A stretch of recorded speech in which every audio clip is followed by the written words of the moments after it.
불을 지고 노여움을 버리라. 결코 악을 행하려고 초조해하지 말라. 해가 째는 끊어질 것이나 주를 기다리는 자들은 땅을 유업으로 받으리라. 잠시 후면 악인이 없어지리니 정령 내가 그가 있던 곳을 열심히 찾을지라도 그것이 없을 것이라.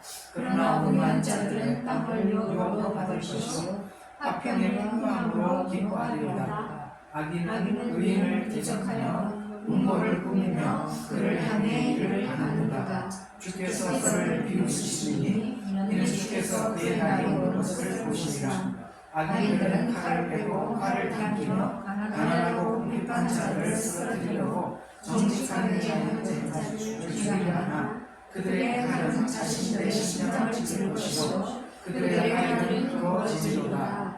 한 사람의 의인이 가진 것은 많은 악인들의 그보다 더 많으니. 여기까지 16절까지.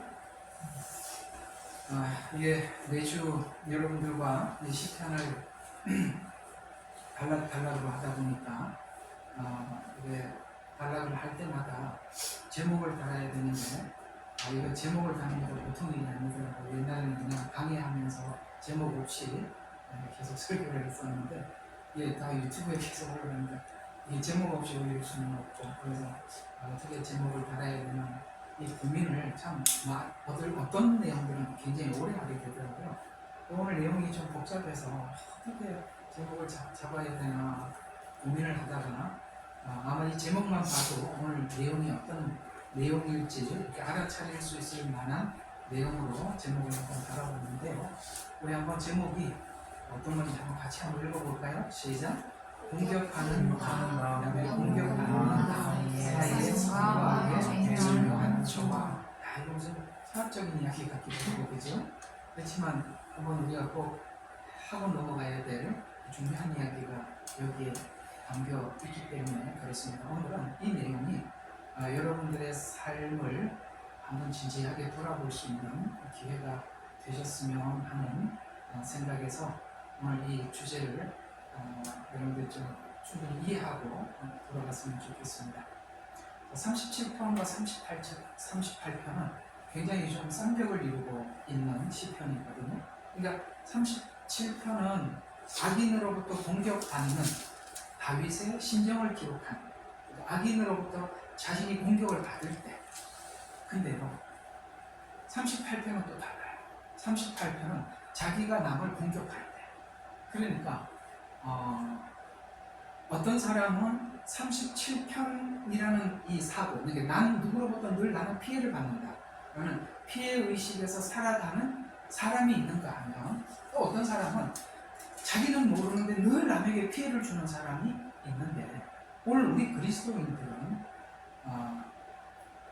나는 37편의 시편과 같은 이런 상황을 내가 많이 느끼는지 아니면 38편과 같은 상황을 많이 느끼는지를 한번 우리 스스로 돌아볼 필요가 있다는 것이죠. 자, 이런 이야기가 되는 거예요. 37편은 사울로부터 다윗이 공격을 엄청 많이 받았죠. 그래서 그걸로 인해서 괴로웠고 악인으로부터 고통을 받으면서 겪었던 그런 어떤 자기 심정을 기록한 것이라면 그렇게 공격을 많이 받았던 다윗이 놀랍게도 바세바 사건보다 더 악랄한 누구죠? 그 남편 우리아를 전장에 나가서 고의적으로 사망케 한. 놀랍지 않아요? 그렇게 많이 악으로부터 공격을 받으면 우리는 그런 생각을 하죠. 나는 저런 악한 사람이 되어서는 안 돼 라고 하지만은 희한하게라는 말이 경상도 사투리가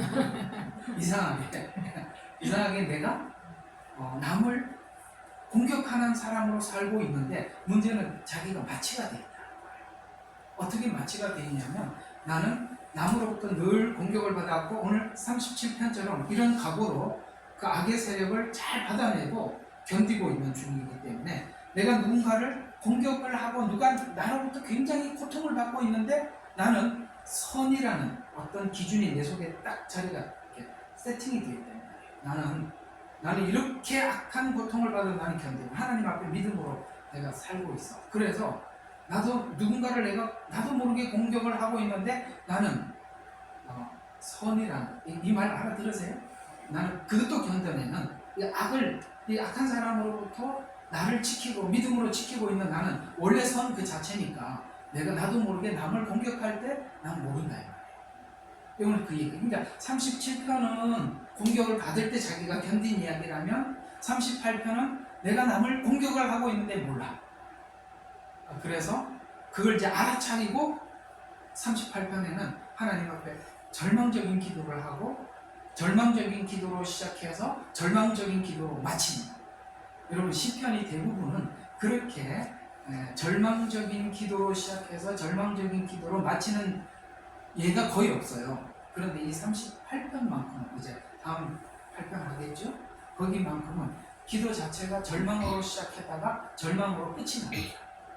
네, 그러면 아까 오늘 기도한 내용 오늘 잘했으면 오늘 이야기하고 접목이 되는데 우리에게 이렇게 그 비참한 어떤 내 자신에 대한 비참한 절망도 하나님께서 주신다는 거예요. 왜? 절망적인 기도로 시작했다가도 시편은 대부분이 소망으로 끝이 나는데 놀랍게도 38편은 절망의 기도로 시작했다 해결책을 찾지 못하고 절망으로 끝나버려요. 그게 있더라는 거예요. 그러면 이게 예수 밖에서 일어나는 일이냐? 예수님 안에서 일어나는 일이에요. 예수님 안에서도 이런 일들도 있더라.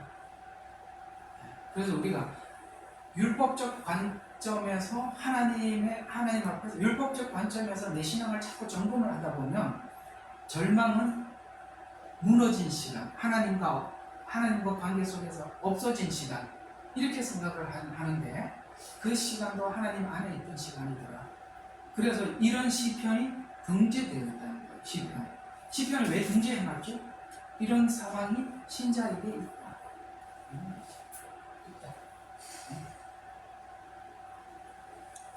모세가 얼마나 의로웠어요. 그죠? 자기 백성을 애굽에서 건져내리라. 하나님 약속을 굳게 믿고 자기는 40년 동안 철저하게 준비되어 나가서 그 자기 또래 사람들은 남자아이들이 다 죽었는데 모세는 살았잖아요. 그러면 여러분 모세 생각은 어떤 생각이에요? 하나님 나를 이스라엘의 영도자로 세우셨다는 것이 40세 때까지 자기 그 끌어오는 가슴을 주체할 수 없었을 거예요. 그렇죠? 뿐만 아니라 자기는 그렇게 생각했을 것입니다. 그 리더십을 지금 바로 밑에서 최고의 교육을 받았잖아요. 그렇죠? 그러면은 40세 때 모세가 그렇게 행동한 게 이상한 게 아니죠. 그렇죠? 리더십 교육을 받았어요. 자기 민족에 대한 애착심도 있었습니다. 그런데 사람을 쳐 죽이고 어떻게 되죠? 40년 동안 광야에서 절망적인 도망, 그렇죠? 40세 때 절망적인 도망을 가서 80세까지 그 절망의 시간을 계속 보내셨죠. 놀랍게도 이 절망의 시간이 뭘 할 수 있었냐? 이스라엘 백성들을 출애굽하고 만든다. 아까 불렀던 찬양 주 안에 있는 나에게 이거 많이 불러서 그런 시간을 많이 보내서 우리는 나도 모르게 만들어져 가고 이 시편을 보면 우리가 우리 자신을 거울처럼 봐야 할 부분도 너무 많고 이 속에 내 안에 있는 수많은 남들에게 부끄러워서 꺼내놓을 수 없는 이야기들이 여기서 시편에서 적나라하게 내 마음을 이렇게 그림처럼 펼쳐줘서 우리에게는 이 시편이 나에게 큰 위로가 되고 도전이 되고 또 소망이 되고 그렇게 되는 거거든요. 자, 그래서 오늘 아까 이제 공격하는 나, 공격받는 나 사이에 그 선과 악의 절묘한 어떤 조화들 그 안에서 저 기묘한 대조를 이루죠. 자신이 악의 역할을 하기도 하고 또 타인이 나에게 악인의 역할을 하기도 합니다. 우리는 일생이 이 둘이 절묘하게 좀 기가 막히게 아울러져 있다는 것을 우리가 알게 되는데요. 이 둘을 함께 경험하지 않으면 아까 말씀한 것처럼 우리 되게 놀랍지 않아요? 그렇게 그 다윗이 이런 걸 생각해냈다는 거 기가 막히지 않으세요? 그렇죠? 그 다윗이 어떻게 이런 생각을 했지? 좋아. 그렇다고 남편을 요압 장군을 불러고 이렇게 쏜말로 이렇게 전쟁하다가 이렇게 저기 요압 장군 혼자 두고 아니 요압이 아니죠. 우리야 혼자 두고 다 후퇴해. 그래서 그냥 자연스럽게 전쟁을 하다 죽은 것처럼 위장을 시켜라. 어떻게 다윗이 그런 우리가 생각하고 있는 성분 다윗 맞나요? 이상하죠. 선에 잘못 내가 메모리가 고정되어 있으면 남들에게 말할 수 없는 고통을 주고 있는데 자기는 몰라요. 이런 것까지 성경이 다뤄주고 있다는 게 놀랍죠. 다뤄준다는 거죠. 자, 이런 이야기와 같습니다. 이 이스라엘 백성들이 완전히 이렇게 부패되고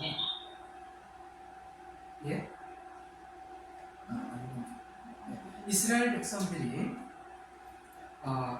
정말 자기들은 어떤 선민의식에 깊이 찢겨 있었고 실제 하나님 관점에서 봤을 때는 이건 너무나도 부패하기 짝이 없는 이런 상황이었어요.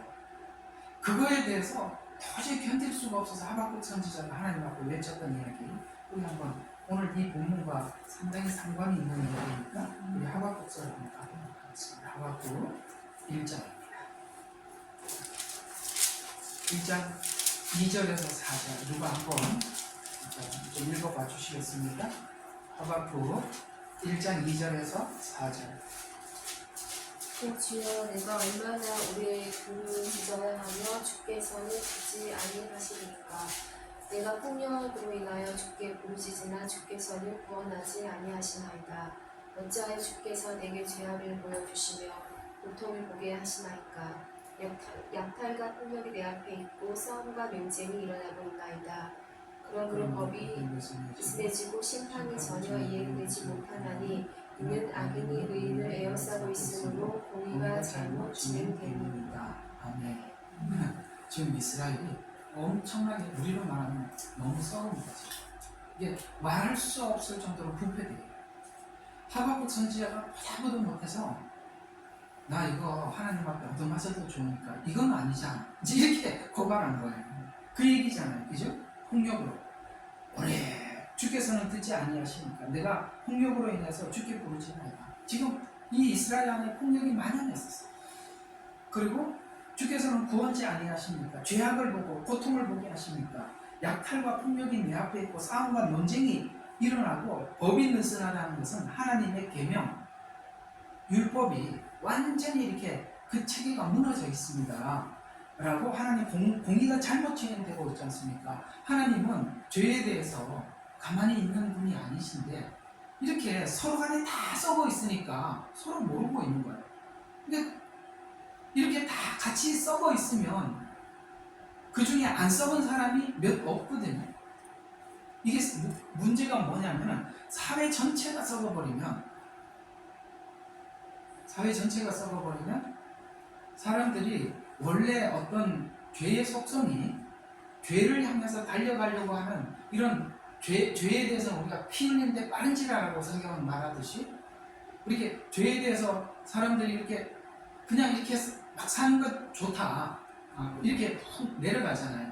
그런 중에 의로운 사람들마저도 그 자기 자리를 지키지 못해요. 왜냐하면 그 중압감 때문에 아무리 가서 외쳐도 너만 잘하냐 이제 이렇게 할 거니까 이렇게 하박국은 도저히 견딜 수 없어 하나님 앞에 고발한 사람 2절과 4절.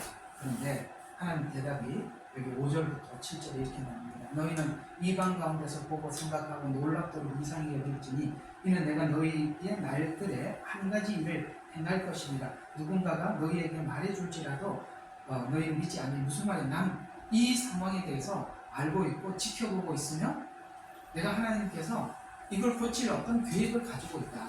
그래서 너희가 너희에게 많이 줄지라도 너희가 믿지 않는 내가 가지고 있는 이 계획을 얘기한들 너희들이 이게 그럴 수 있습니까? 라고 받아들이지 못할 거다. 이런 이야기를 그러면서 보라 이는 뭘 준비했느냐 사납고 성급한 민족 갈대아인을 준비했다. 이 갈대아인은 여러분 그 바벨로니아 그 사람들을 준비해놨는데 여러분 이 바벨로니아가 얼마나 악하냐면 바벨로니아는 지금으로 하면 이라크 그쪽 지역 사람들이에요. 이라크 네. 갈대아 우르 아브라함이 살았던 그 도시 그쪽이거든요.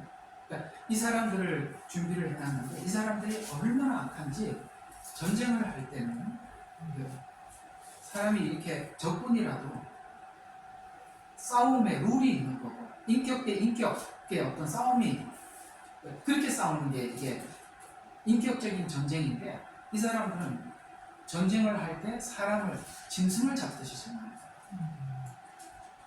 너무 악하다는 거예요. 이 갈대아 사람들이 그 악하면 소문이 나 있었어요. 근데 뭘 계획해놨어요? 내가 사납다 그 민족은 그리고 아주 성급하다.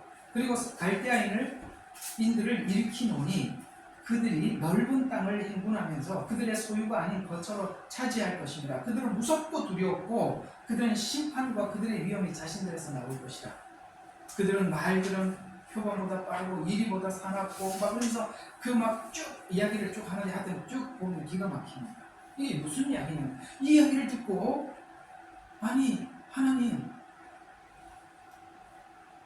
우리가 심판을 받아야 되는 건 알겠는데 심판을 하러 오는 이 종족이 갈대아인이라고요?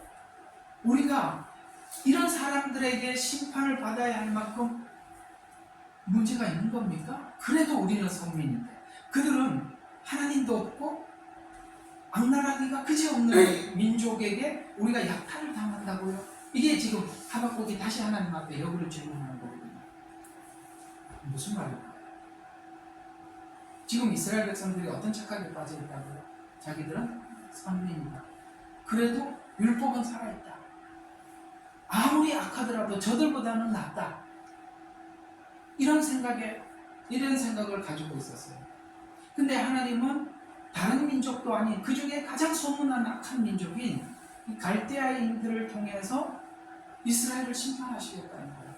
그래서 지금 하박국 선지서를 쭉 읽어보면서 느끼는 게 뭐냐면 너희들이 얼마나 타락했고 너희가 가지고 있는 어떤 권세와 힘을 가지고 이 약한 자들을 얼마나 억압하고 탄압을 했는지 그 갈대아인으로부터 그런 고통을 받으면서 네가 무슨 짓을 했는지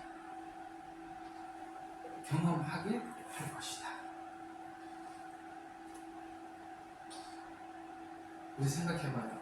이스라엘 백성들이 갈대아인들만 하겠습니까? 라고 하겠지만 하나님은 그들이 너희들을 심판할 때 너희가 이유되게 어떤 태도로 어떤 것으로 그들을 대했는지 생각하게 될 것이다. 이런 여러분 제 오늘 설교를 받아들일 수 있겠습니까? 받아들이셔.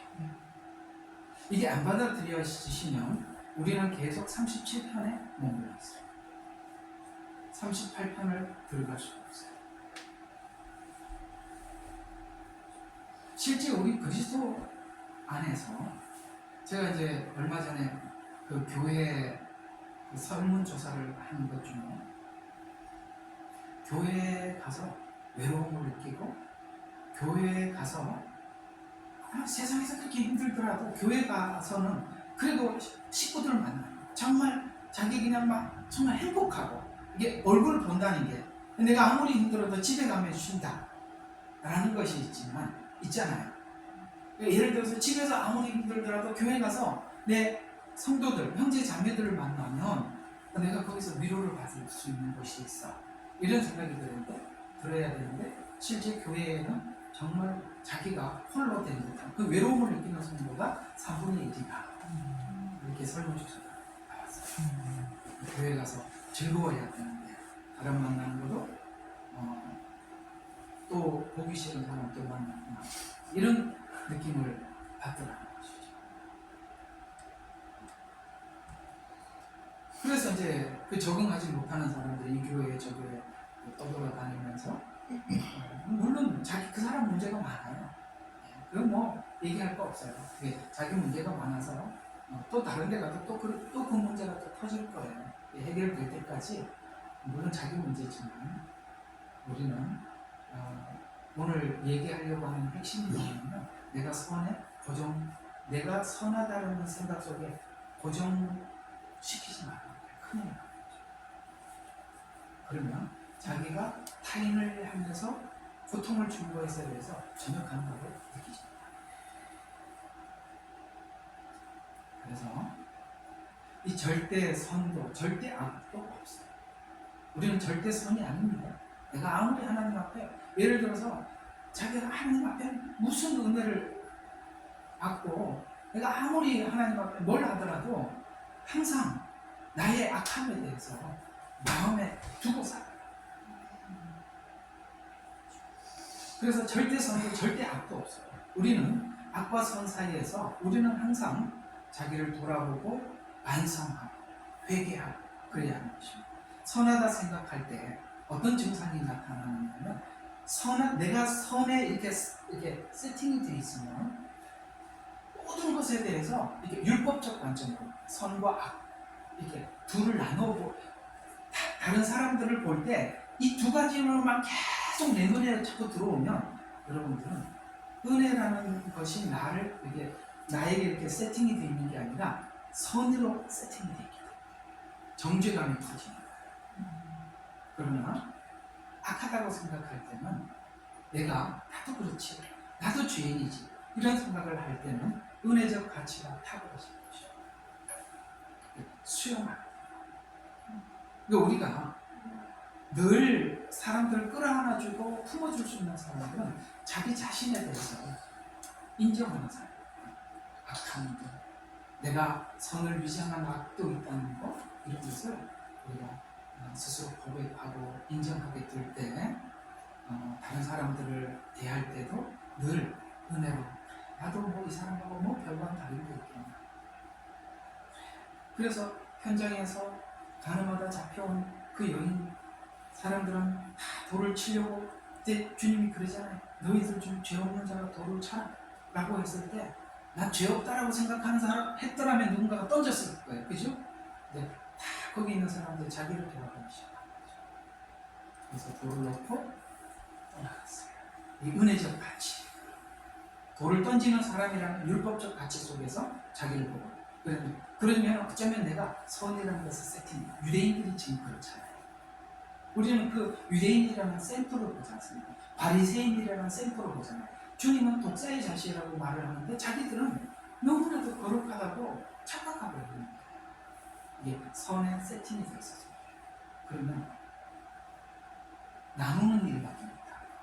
은혜는 자기를 돌아보고 자기의 악함과 자기의 죄성을 인정하게 될 때 어떤 죄인들 앞에서라도 내가 그들을 뭡니까? 은혜란 마음으로 품어낼 수 있는 그런 사람이 될 수 있는 것입니다.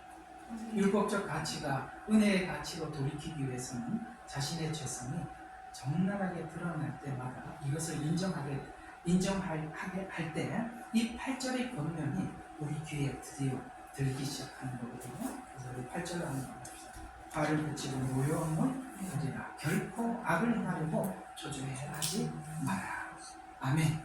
네. 그때서야 노여움, 화를 그치고 노여움을 그치는 여러분 혹시 여러분 인생을 사시면서 늘 화가 나고 늘 노여움 때문에 누구만 생각만 하면 화가 나고 나는 늘 그냥 이렇게 피해를 보는 누구 때문에 늘 이렇게 피해보고 산다 이렇게 생각하고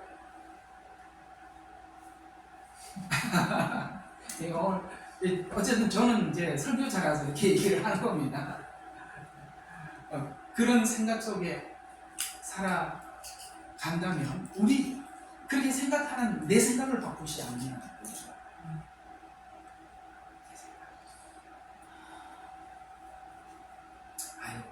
우리 마음이 되게 복잡하죠.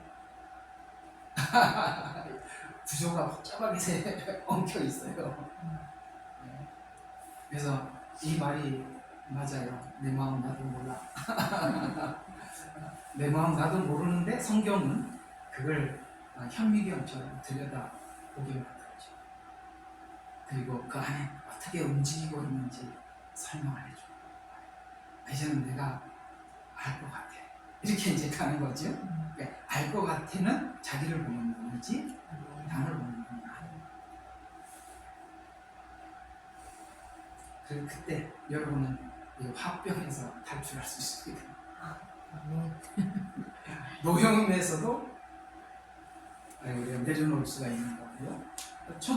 초조해하지도 않게 될 것입니다. 이게 핵심적인 권면입니다. 그래서 이 세 번째 단계 권면은 화와 노용 그리고 초조함을 버리기까지 하나님의 성품을 충분히 이해하지 못해서 가지는 초조함인데요. 신앙의 힘은 하나님의 성품에 대해서 아는 믿음을 가질 때 우리는 화, 노용, 초조함을 버리게 될 수 있는 것입니다. 선을 향해 가다가도 악에 치우치는 이유도 행악자를 보면 여러분 이걸 아셔야 돼요. 다 이렇게 우리가 뭐 이렇게 길거리 다니다가 사람들 보면 뭐 이상한 사람도 만날 수 있어요. 이렇게 볼 때마다 말을 하는 분들이 계세요.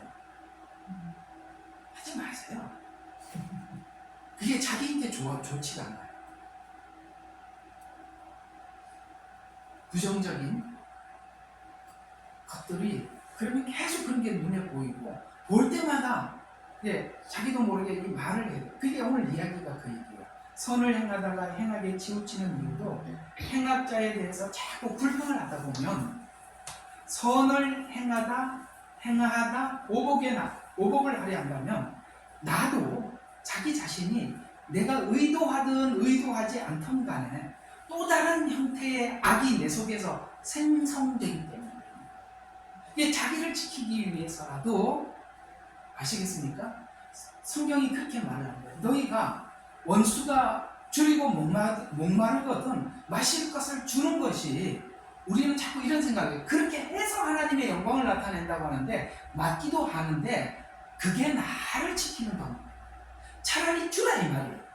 행악자를 향해서 불평하지 말고 주면 나를 지키는 거예요.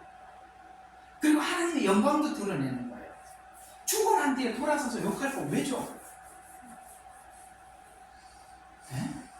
그렇게 살지 마요. 잘 기억하세요. 내가 의도하든 의도하지 않든 간에 또 다른 형태의 악이 내 속에서 자행될 수 있다는 거 기억하시기 바랍니다. 그래서 불평과 노가 그쳐지지 않고는 행악은 또 다른 형태로 선이라는 형태로 악이 또 나오는 거예요. 아까 우리 다윗 이야기했죠. 선이라는 형태로 악이 또 나오는 거예요. 모세도 선이라는 형태로 악이 나오는 게 사람을 죽여요. 그래서 그 죽인 사람에 대해서 정당하다고.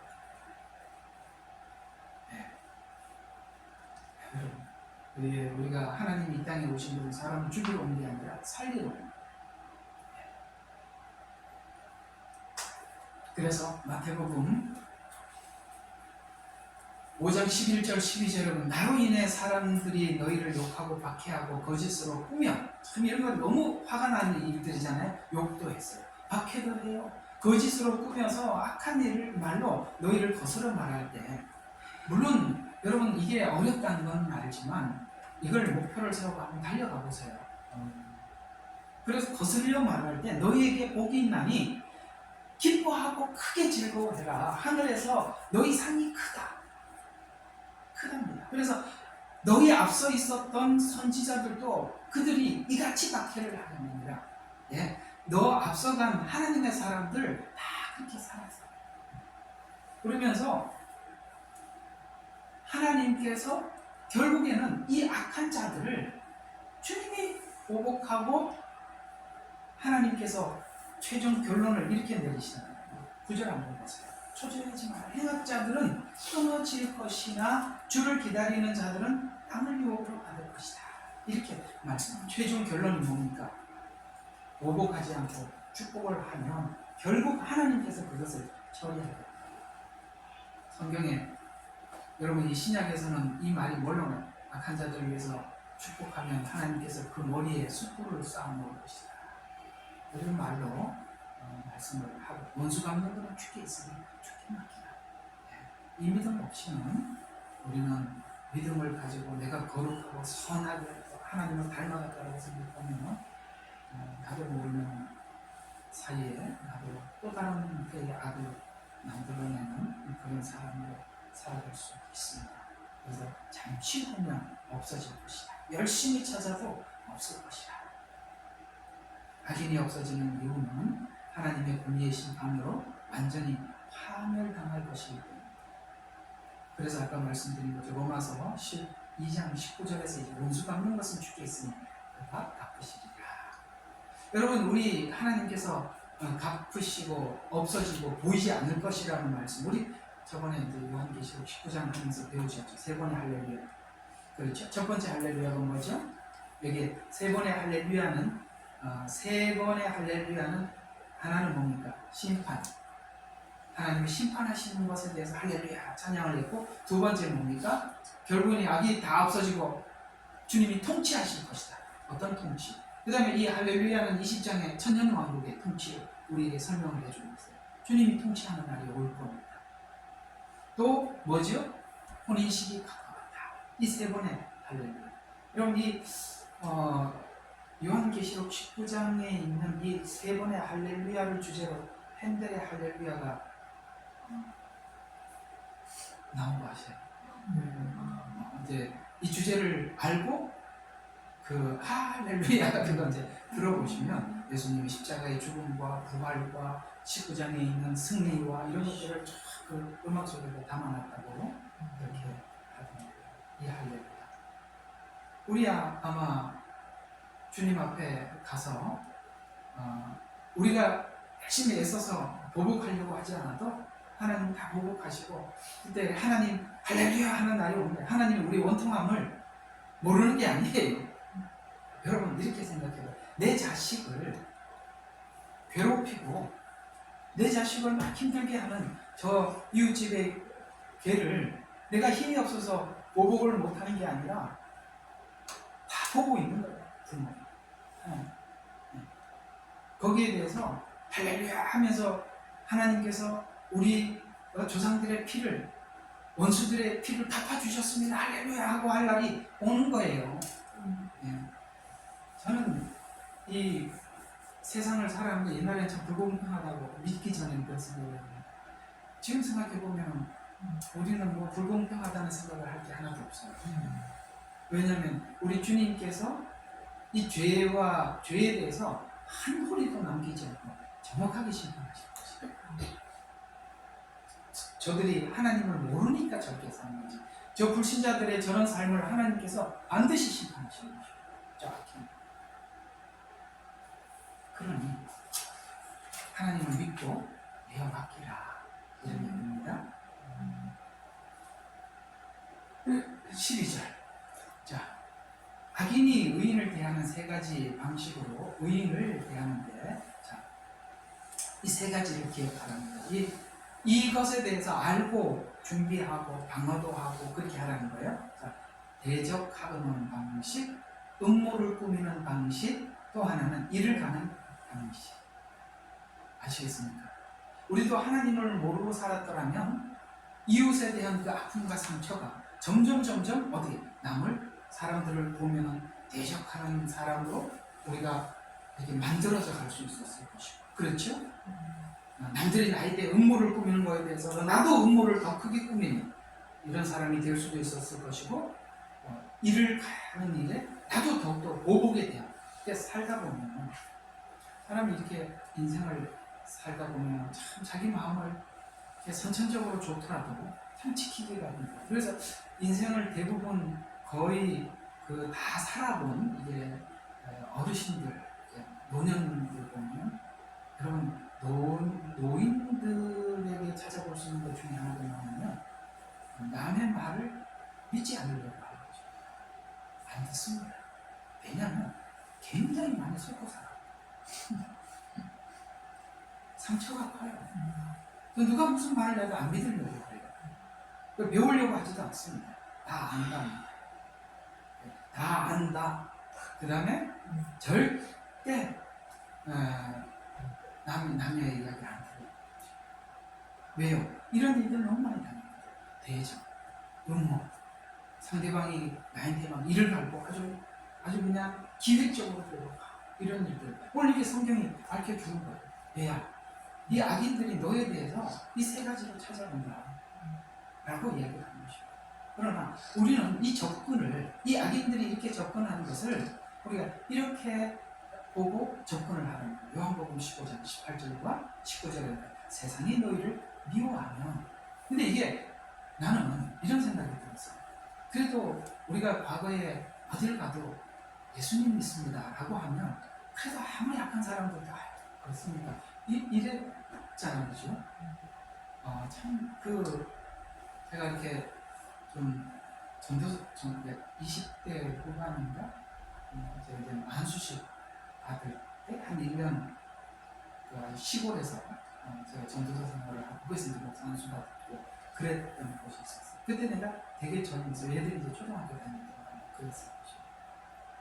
근데 내가 이제 그 교회에 이제 전도사로 갔다가 거기서 이제 안수를 받고 그 시골에 이제 마을, 그래서 사람들 얼마나 착한지, 내가 30대 젊은 사람인데도 그 노인들이 담배 피우고 가다가도 제가 가면 이렇게 감추었어요.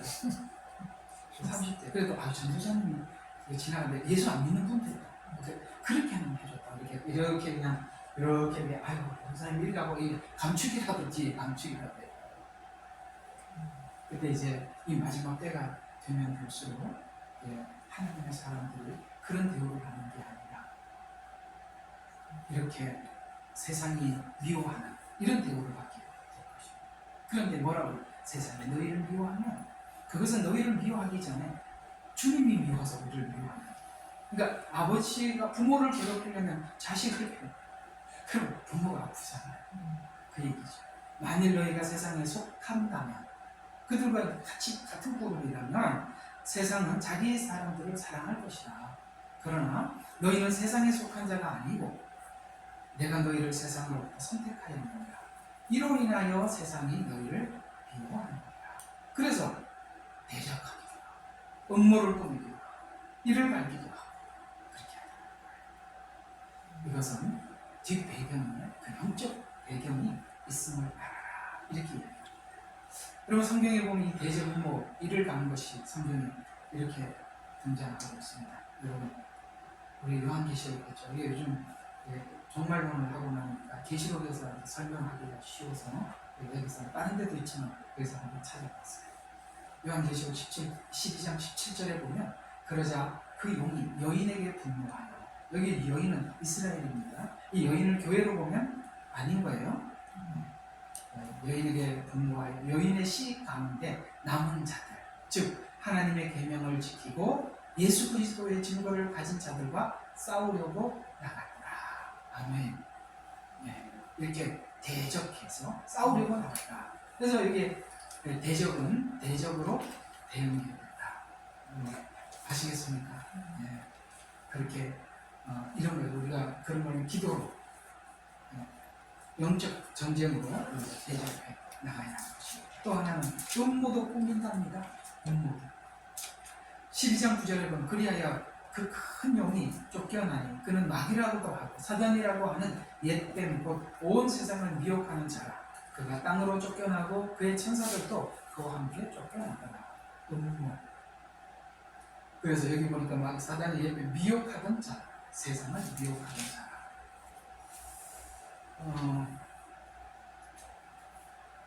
베드로후서를 보면 이 마지막 말세에 대해서 두 가지 큰 부탁이 있어요. 너는 너 자신에 대해서 유혹 앞에서 너 자신을 지켜라. 또 하나는 세상의 미혹으로부터 너 자신을, 미혹과 유혹으로부터 자신을 지켜라. 그게 이 마지막 때에 네가 준비해야 될 것이다.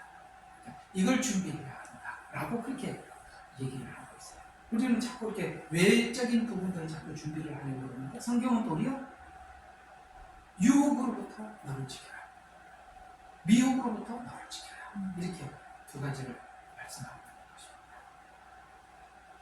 왜? 음모를 꾸미면서 들어오기 때문에 그렇습니다. 이를 간답니다. 원수지요. 사단은 하나님에 대하여 이를 갈다가 결국 지옥에서 영원히 이를 갈게 될 것입니다. 원래 사단은 이를 갈아서 그 이가 아마 지옥에 가서도 이를 가요. 성경에 보면 그 이를 갈니 있으리라 이렇게 말씀하고 있죠. 네.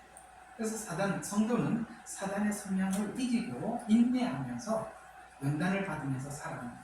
이것을 통해서 음모로 찾아오는 그 사단을 우리가 분별하는 미혹에 우리가 분별하는 눈을 가져야 아시겠습니까? 속수무책으로 당하는 게 아니라 그 지혜를 소유해야 되는 거예요. 그러나 그렇게 함으로써 우리는 인내하면서 우리 자신이 연단되어서 더 하나님 앞에 정금과 같이 이름 정금과 같이 우리 하나님 앞에 나아가게 되는 것입니다. 뿐만 아니라 나에게도 이런 악의 성향들이 들어오지 않도록 아까 말한 것처럼 그 악한 자들을 보고 축복하고 기도하고 그런 거 안 하고 계속 거기에 대해서 분을 내고 화를 내면 정말 그 악함이 나에게도 들어온다는 걸 아셔야 돼요. 이게 나를 지키는데 너무 중요한 거예요. 그러니 뭐 좀 이상한 거 보더라도 그냥 지나갑시다. 쟤 왜 저래? 그 얘기 하지 마. 불쌍해주세요. 이렇게 해야지. 네? 그거 뭐 오면 가면 다 그런 거 다 쳐다보고 어떻게 살아요? 그래서 나를 돌아보고 반성하고 회개하고 그래야 악을 처단할 수가 있습니다. 주 안에서 위로를 받고 인내하며 살도록 우리가 믿음을 가져야 하는 것입니다. 그런 위로들이 우리 교회 안에서 서로의 성교 교제 안에서 더 아름답게 되어져 가야 하고 또 교회 안에서도 또 이 교회 전체를 연단하기 위해서 오는 성도들도 있단 말이죠. 그것도 우리가 그를 또 받아내는 그런 저와 여러분이 되셔서 더 아름답게 빚어지기를 바랍니다. 조금 더 봅시다. 13절. 주께서 그를 비웃으시며 이는 주께서 그의 날이 오는 것을 보심이라. 이제 보신답니다. 주님이 비웃는 걸로 충분한 거예요. 주님이 비웃으시면 그 다음에 무슨 일이 벌어질까? 이게 생각만 해도 뻔하지요? 그래서 시편 2편 4절에 보면 여러분 시편이 처음에 시작할 때부터 그런 말씀을 하셨습니다. 여러분들이 함께 모여서 얼마나 음모를 꾸미냐면 열왕들이 그러니까 세상에 권세를 가진 사람들이 전부 모여가지고 여호와의 기름 부음 받은 자를 대적하자. 이게 뭡니까? 예수님의 초림, 예수님의 재림을 대적하기 위해서 세상의 모든 군왕들이 모여가지고 음모를 꾸며. 그러니까 근데 그걸 하나님이 하늘에서 보고 뭐라고 했습니까? 뭐라고 했죠? 비웃으시리니. 그리고 하나님께서 철창을 다스리는 권세. 그게 이런 이미지에서 나온 거예요. 원래 고대에서는 전쟁을 하러 나갈 때 그때 총사령관, 그러니까 전쟁을 내보낼 때 군대 중에서 제일 높은 총사령관을 이제 임명을 하고, 근데 이제 그 왕부터 시작해서 모든 그 장관들이나 이런 사람들이 쫙 보는 앞에서 질그릇을 쫙 이렇게 쫙 산 위에다 올려놓고 이 철창을 가지고 한번 쫙 치는 거예요. 그럼 쫙 하면서 탁 깨지잖아요. 이렇게 하고 돌아오겠다는 거예요. 그래서 사람들이 모여가지고 기름 부음 받은 자 누구죠? 그리스도, 예수님을 얘기하는 거예요. 그래서 여러분 여기서 이제 제가 힌트로 이제 드리면 아마겟돈 전쟁, 유브라데 전쟁, 곡과 마곡의 전쟁이 세상에 있는 모든 여러분들이 모여가지고 기름 부음 받은 자, 예수님을 대적하기 위해서 모이는데 다 박살나죠. 유브라데 전쟁에서도 박살나죠. 아마겟돈 전쟁에서 예수님이 그냥 내려오면서 발이 탁 처치하면서 그냥 다 사라져요. 그렇죠? 그 다음에 마지막 전쟁 곡과 마곡의 전쟁도 전부 다 예루살렘을 중심으로 한 공격. 그게 기름 부음 받은 자를 대적하자. 그런데 시편 2편에서도 뭐라고 했습니까? 하늘의 하나님께서 비웃으시리라. 그 다음에 질그릇같이 하늘할 것이다. 결국 하나님이 이렇게 하실 거라는 것에 대해서 우리는 믿는 거예요. 내가 보고 가지 않아도 하나님이 하실 거죠. 사실 이 믿음 없이는 분해서 못 살죠. 분한 일들이 얼마나. 믿고 난 이후에 우리가 참아야 할 일도 너무 많고. 옛날 같아요. 그래서 우리가 막 그런 갈등이 막 느껴질 때가 있잖아요. 내가 예수는 안 믿어서 내가 죽었는데 내가 예수가 살렸다. 그렇게 옛날 같았으면 내가 벌써 끝났다. 근데 내가 예수님께 감사해라. 이러면서 그런 얘기도 하지 않습니까? 14절 선한 자들이 악인들의 악행을 인해서 가난해지고 궁핍해지고 칼을 빼고 활을 당기고 그렇게 한다. 선한 자들 악행. 그래서 이 자기들이 칼과 활을 당기는데 14절 그렇죠? 죽이려 하나 15절 그들의 칼은 자신들의 심장을 찌를 것이고 그들의 활들은 불어 지르리라. 아멘. 그래서 악인들을 그러니까 선한 사람들을 치려고 칼을 뽑고 활을 쐈지만 그 쏜 화살이 자기에게 돌아오고 그 다음 뺐던 칼이 자기 심장을 찌르더라. 이렇게 하나님께서 하시더라라고 말씀하고 있는 것입니다. 어쨌든 저는 저대로 참 그런 사람들이 요새 이렇게 많이 모여서 주여 저 활을 어떻게 돌릴까? 하나님께서 어떻게 자기가 뺀 칼을 자기 심장에 찌르게 하시나 하고 보고 있는 중에 별 사람들이 다 있습니다. 네. 아시겠죠? 하나님 그렇게 돌리신답니다. 그래서 악인들의 시작과 자, 여기까지 오늘 여기 이 절까지만 좀 보도록 하겠습니다. 여기 보면 이 악인들의 시작과 그 다음에 과정, 결과 처음부터 우리가 이 악의 발전 이렇게 발전한다. 그러니까 선과 악, 아벨과 가인 이 둘을 가져다 놓고 그 악이 어떻게 시작되는가라는 것을 이렇게 이야기를 하고 있습니다. 자, 이 가인의 후손들, 가인부터 쭉 설명을 해보면 뒤에 이제 가인의 그 뭐죠? 뒤에 나오는 그 사람까지 쭉 보면 이렇게 나옵니다. 창세기 4장 17절에 보면 내가 바르게 행하면 받아들여지지 않겠느냐? 예, 뭐예요? 네가 바르지 않은 것들 때문에 그런 거 아니냐? 맞잖아요. 네가 바르지 않아서 그런 거 아니냐? 왜 그런 거에 대해서 왜 분을 내고 화를 내느냐? 네가 옳지 못해서 그런 거 아니냐? 하는 그렇게 책망을 하시면서 내가 바르게 행하지 아니하면 죄가 이걸 네가 지금 네가 그 지금 이 삐딱한 마음, 시기하는 마음, 질투하는 마음이 이렇게 자꾸 이렇게 쌓여 올라가고 있는데 그걸 네가 계속 내버려 둬버리면 뭐가 된다고요? 죄가 문 앞에 엎드려진다는 말은 이게 있어요. 분을 화를 가지고 있으면 그게 자꾸 쌓여. 눈이 내리듯이 쌓여. 그걸 해결을 하라는 거예요. 이게 여기 이제 여러분들에게도 좀 드리는 권면인데 성경은 그걸 해결하기 위해서 내가 분을 내더라도 해가 지기 전까지는 화해하라는 얘기를 그걸 내일로 쌓아서 가지고 가지 말라는 거예요. 해지기 전에 해결해요. 이게 결혼하는 부부들은 내가 이제 혹시나 주례를 설 일이 있으면 제가 이 내용으로 주례를 서고 싶어요. 우리 약속을 해라. 잠들기 전에 화해하고 잠들기로 약속을 하면 내가 주례를 서주겠다. 제가 알고 있는 한 목사님 참 재밌는 분이 계세요. 이분 되게 너무 솔직하신 분이에요. 주례를 서러 와서 신랑 신부에게 자, 제가 주례를 서기 전에 신랑 신부에게 한 가지 질문하겠습니다. 사람들 청중들 무슨 소리 하시나 주례를 세우시지.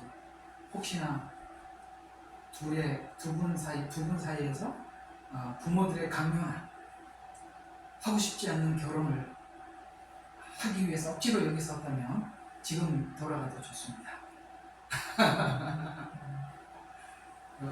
정말 둘이 사랑해서 결혼식 하러 오신 것입니까? 이렇게 묻고 네 그렇습니다. 그러면 이제 주례를 서드리는 그런 분이 계셨어요. 우리가 살면서 부부 생활이 끝까지 만만해질 수 있는 방법은 해지기 전에 화해하는 것이죠. 네, 화해하는 것이죠. 거기 이 화해가 우리가 기독교인들의 그 정신을 내려놓으라는 이야기가 아니에요. 그러나 최소한 합의점을 찾아서 화해하고 그것이 익숙해져야 되는 사람들이 오늘 여기 뭐라고 죄가 엎드려져 버립니다.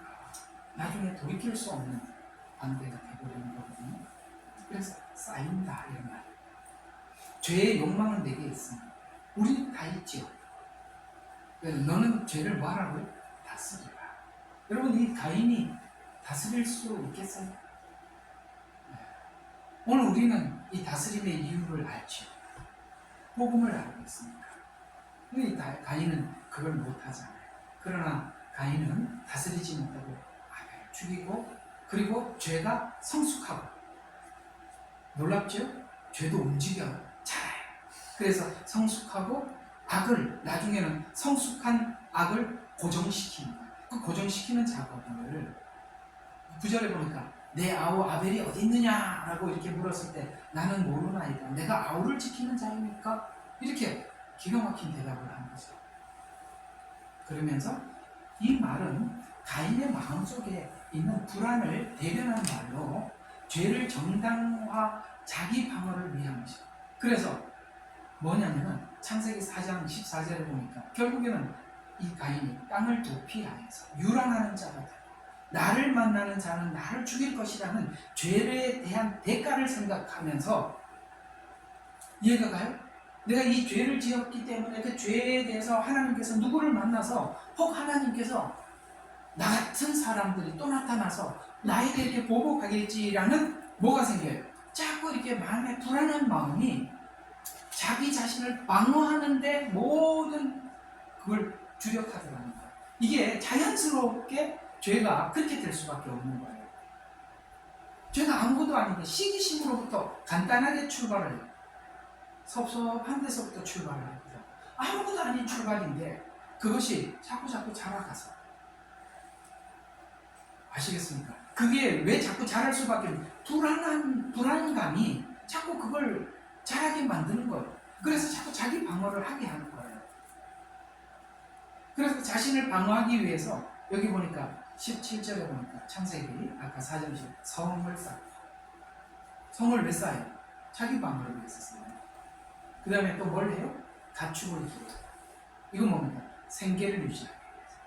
그 다음에 또 뭘? 음악으로 마음을 달래요. 아시겠습니까? 그래서 음악이 시작해요. 그 다음에 자신을 지키기 위해서 놋과 철과 무기를 만들어서 아시겠습니까? 자기 방어가 지금 돼가고 있잖아요. 이런 부분 저 분야에서 자기 방어를 하다가 어떻게 돼가죠? 자기 힘이 생기자 이제는 그 방어력이 넉넉해지자 이제 죄를 정당화시키는 것으로 또 바뀌어가는 거예요. 요즘 그 정치인 하나가 정말 이런 걸 그냥 적나라하게 보여줘서 아주 공부를 잘하고 있습니다. 자기 죄를 정당화시키기 위해서 이제는 남을 공격하는 죄가 되는 거예요. 이 죄는 이렇게 발전해 간다는 걸 아셔야 되고 무서워요. 그게 거기 가서 그냥 간단하게 딱 끝나고 그러면 아무 일도 없이 끝날 텐데 이것이 자꾸 이렇게 변형되어 간단 말이에요. 어떤 사람은 그걸 악을 노골적으로 변형시키기도 하고 어떤 사람은 선으로 위장해서 변형해 갖고 가는데 이쪽은 정말 무서운 거예요. 답이 없다니까요. 바리새인들은 답이 없는 거예요. 아셨습니까? 예수님이 오셔서 무슨 말을 해도 책잡을 생각만 하는 거예요. 왜? 나보다 더 선한 누군가가 나타 경쟁자가 시기심이 생깁니다. 그래서 성경에는 바리새인들의 시기라고 말을 하는 거예요. 무슨 말을 해도 어떻게 죽일까 의논하더라. 아시겠습니까? 선으로 위장한 악이 그렇게 무서운 거예요. 네?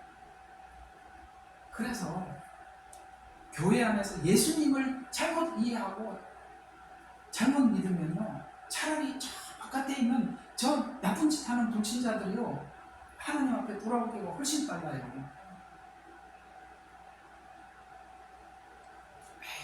매일매일 자기를 봐야 돼요. 매일매일 자기를 봐야 돼요. 네. 그래서 이제는 나중에 그게 정당화되자 이제 그 가인의 후손 라멕이 하는 말 좀 들어보세요. 기가 막혀요. 23절과 24절과 라멕이 아내에게 야다와 실라, 여러분과 이거 분명히 부인이 하나가 아니죠.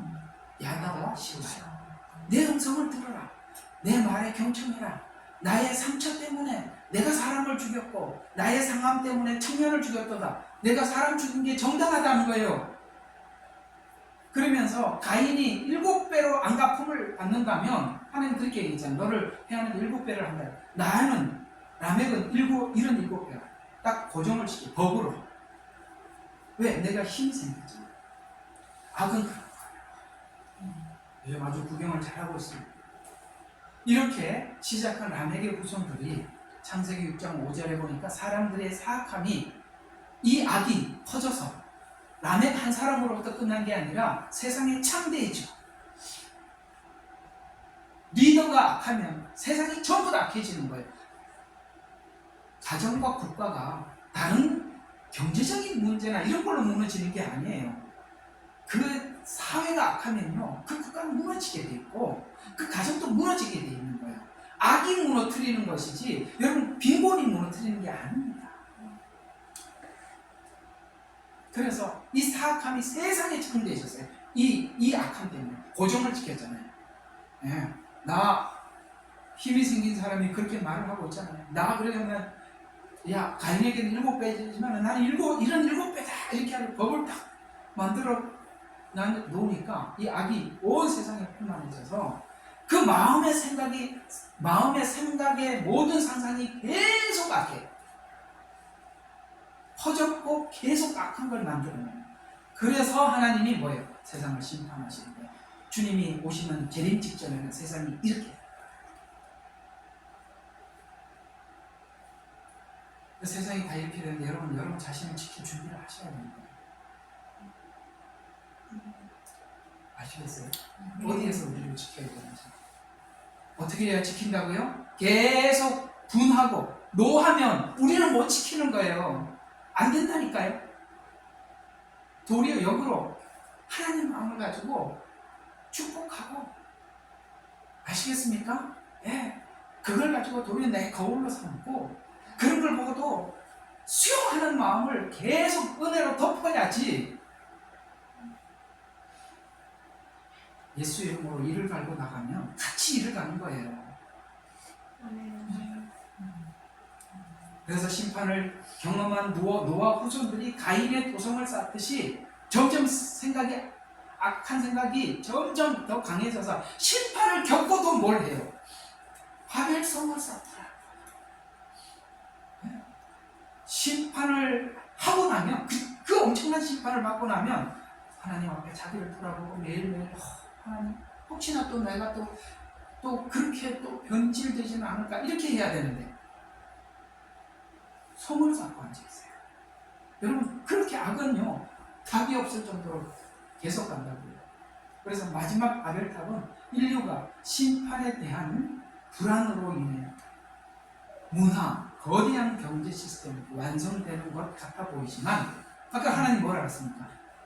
질그릇 깨트릴 것이고 풀같이 마를 것이다. 그래서 우리 성도들에게 하나님 우리에게 말하는 거예요. 초조해지 마라. 악을 따라가지 마라. 하나님 앞에서 누려라. 아멘. 누려라. 이게 답이에요. 은혜를 누려라. 훨씬 그것을 능가하는 은혜를 구해라. 그래서 너 자신을 지켜나가라. 마지막 때 다 사면 초가 다 세상이 악으로 편만해지고 사람들의 얘기를 들어보면 와 어떻게 인간이 저런 생각을 들였나 이런 생각이 들 정도로 기가 막히는 그런 상황을 우리가 맞이하게 되더라도 우리가 거기에 대해서 분하고 노하고 늘 거기에 대해서 이렇군 저렇군 하기 시작하면 여러분 우리는 우리 자신을 지켜낼 수가 없어요. 오늘 이 47편에 있는 말씀 악으로부터 공격을 당할 때 자기를 돌아보면 우리는 자기를 방어할 수가 있지만 그러나 돌아보지 않고 악과 한번 싸워보자 하고 팔을 걷어붙이기 시작하면 우리는 또 다른 악을 생산해낸다는 요 귀한 진리를 잘 기억하시기를 바랍니다. 꺼주세요.